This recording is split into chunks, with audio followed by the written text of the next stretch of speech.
I'm afraid whether we are pro-Brexit or anti-Brexit, it doesn't really matter.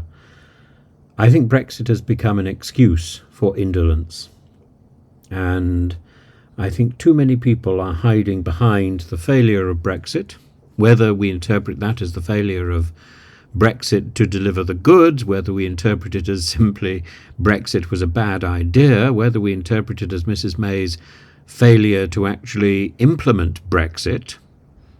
It doesn't matter which of these three Brexit problems we identify.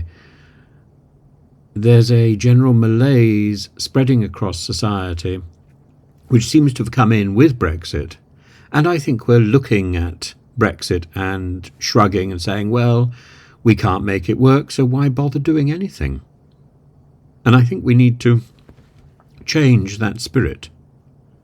I think the entire country has moved into a form of Brexit depression, and this is sapping our energy and our will to do anything. And I think equally, Europe and our friends in other countries look to us and think, well, they can't function because of Brexit. So Brexit is blamed not only by the indolent in our society, but also by those people who are looking at us from outside, and they tut-tut and say, oh, Brexit. Well, we either have to make it work, or we have to abandon it and put the clock back. One way or the other. We can't keep driving this sorry, rusty nail into a hole that simply isn't there. We can't keep hammering it home because it won't go. And we need to think of solutions. Closing down all the schools just before term begins is not a solution. Putting migrants into a university accommodation block is not a solution. Renting a barge and then finding that it doesn't work is not a solution. Obsessing about one particular problem and obsessing about one particular solution to that problem, which has been proven again and again and again not to work, is not the way forward.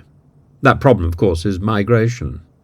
Migration is not as bad as we think. We need migrants. We need people to be working. Do you know, if we were in another country, oh God, I wish we were in another country. If we were in another country, like, for example, Germany, we would be educating the migrants who come here in our language. We might indeed, if we were in Israel, be insisting on people going to lessons in English in order to qualify for citizenship. We might also, if we were in the Netherlands or even America, give people the opportunity to work. Many of the people who are coming over here are highly trained and highly educated, and we could do with those skills. Instead, we're making them languish in second-rate hotels, 10 to a room, and pillorying them with popular hatred, suggesting that they are all illegal migrants. They're not illegal migrants. Certainly not at the moment they are, because they haven't been processed, because our Home Office is too indolent, lazy and useless to have actually done anything. So we cannot use migration, or we should not be using migration as a distraction for the inadequacy of our current government. Instead, we need to get our finger out and do something positive. Doesn't matter what it is. I suggest over this weekend we should think of something to do. Maybe we could try and encourage the railways to work. That would be a start.